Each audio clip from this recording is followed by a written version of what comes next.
Well, now IS1 talks about the structure of the financial statements that we have to present. We know very well that at the end of the reporting period, companies especially, they publish annual report. अब वो जो annual report है उस annual report में financial statements भी publish की जाती हैं. तो IS1 कहता है कि जो फाइनेंशियल स्टेटमेंट्स हैं जो एक कंपनी प्रेजेंट कर रही है अपनी रिपोर्ट्स में, उनको आइडेंटिफाई होना चाहिए कि क्लियरली आइडेंटिफाई होना चाहिए कि वो फाइनेंशियल स्टेटमेंट्स हैं, क्योंकि वो एनुअल रिपोर्ट में और भी बहुत सी इंफॉर्मेशन जो है वो प्रोवाइड की जाती है यूजर्स ऑफ दोज रिपोर्ट्स उनके लिए, लेकिन फाइनेंशियल स्टेटमेंट भी उसमें ख़ास तौर पर मौजूद होती हैं, उसको क्लियरली आइडेंटिफाई होना चाहिए.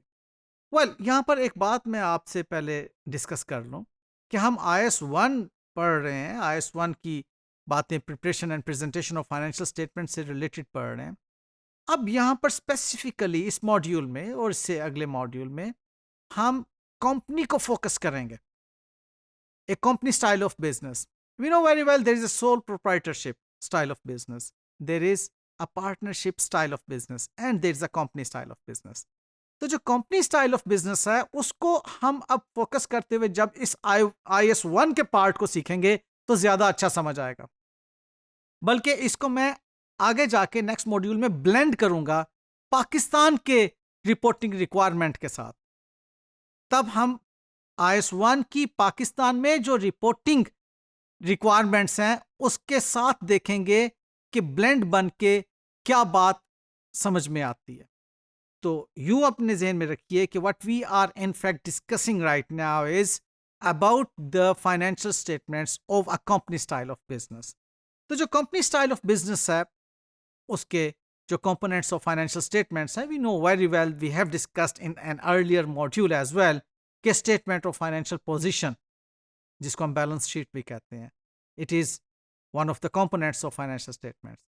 Then statement of financial performance जो शो करती है वो है statement of profit loss and other comprehensive income.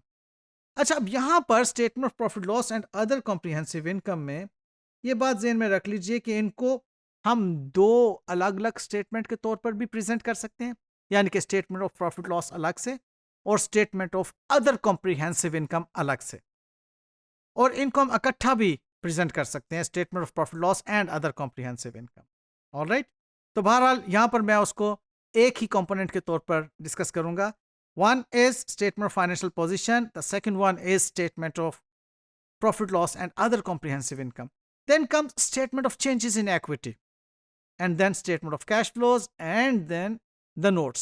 So these are the 5 components of financial statements that a company is obliged or mandatory for the company to present in its annual report along with the other information.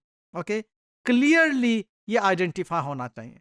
So कैसे clearly identify होंगे, उसके लिए IS1 हमें require करता है कि ये इसकी इंफॉर्मेशन ज़रूर आप उसको उसकी फाइनेंशियल स्टेटमेंट्स के ऊपर इंश्योर करें, उन कंपोनेंट्स के ऊपर मौजूद है. Number 1, name of the reporting entity. अच्छा, यहाँ पर मैं एज ए स्टूडेंट भी आपके साथ एक बात करता चलूँ. आप जब प्रॉफिट एंड लॉस अकाउंट या बैलेंस शीट या स्टेटमेंट ऑफ कैश फ्लो या जो भी कंपोनेंट का क्वेश्चन सॉल्व कर रहे हैं, अगर आपने उस पर कंपनी का नाम नहीं लिखा होगा तो you will be losing marks. Okay, और ये वो सारी बातें जो इस वक्त यहाँ पर लिखी हुई हैं, ये आप एज एन एग्जामिनी इसको नोट कीजिए. अगर आप ये अपने उस अटेम्प्ट में नहीं इसको तवज्जो देंगे तो you would be losing marks. क्या कहता है कि जी रिपोर्टिंग एंटिटी इज इंडिविजुअल और अ ग्रुप, इस चीज को आइडेंटिफाई करें, नाम लिखें, sample company private limited, okay, और सैंपल कंपनी लिमिटेड, उसका नाम लिख दिया आपने. फिर आप लिखें कि इंडिविजुअल है या एक ग्रुप है. आपको आइडेंटिफाई करना है कि कंसोलिडेटेड फाइनेंशियल स्टेटमेंट बना रहे हैं या सेपरेट फाइनेंशियल स्टेटमेंट बना रहे हैं. इस चीज़ की आइडेंटिफिकेशन ज़रूरी है.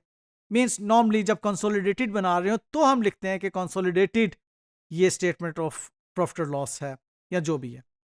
उसके बाद आप बताएं कि आप कौन सी फाइनेंशियल स्टेटमेंट बना रहे हैं along with the reporting period, कि ये फाइनेंशियल स्टेटमेंट जो है इस रिपोर्टिंग पीरियड के लिए बनाई जा रही है, for the year ending on this date, okay, for the period of this date, okay. जो भी आपका पीरियड, ऑब्वियसली जो बैलेंस शीट या स्टेटमेंट फाइनेंशियल पोजीशन है वो as on a specific date बनाई जाती है, ओके, उस दिन की पोजीशन बताने के लिए।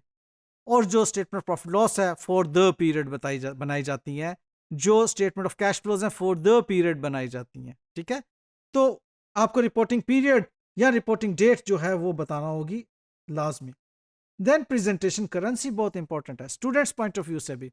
स्टूडेंट्स बाउस का सिर्फ फिगर लिख देते हैं, अमाउंट लिख देते हैं, उसके ऊपर रुपीज साइन नहीं डालते। करेंसी आप उसके ऊपर रुपीज साइन बाकायदा तौर पर लिखें, अदरवाइज नीचे लिखी हुई फिगर करेंसी कौन सी है कुछ पता नहीं। आया ये अमाउंट जो है ये ये मॉनेटरी अमाउंट है या कोई वैल्यू किसी और की, हाइट किसी की लिखी हुई है, वेट लिखा हुआ है, क्वांटिटी लिखी हुई है, तो आपको लिखना चाहिए कि रुपीस है। उससे अगली बहुत इंपॉर्टेंट बात है कि लेवल ऑफ प्रेसिशन आपको बताना है कि राउंडिंग ऑफ इसकी किस पर हो रही है। सिर्फ रुपीस है तो नीचे लिखे हुए रुपीस है, अगर रुपीज इन थाउजेंड है तो 30 you have to mark over there. If it is rupees in million तो आप लिख दीजिए रुपीज इन मिलियन। तो आपको राउंडिंग ऑफ भी उसकी बताना होगी। ये याद रखिएगा एग्जामिनेशन पॉइंट ऑफ व्यू से भी इन पॉइंट्स को आपको लाजमन you have to take care of all this points because examiner will not spare you them. Thank you.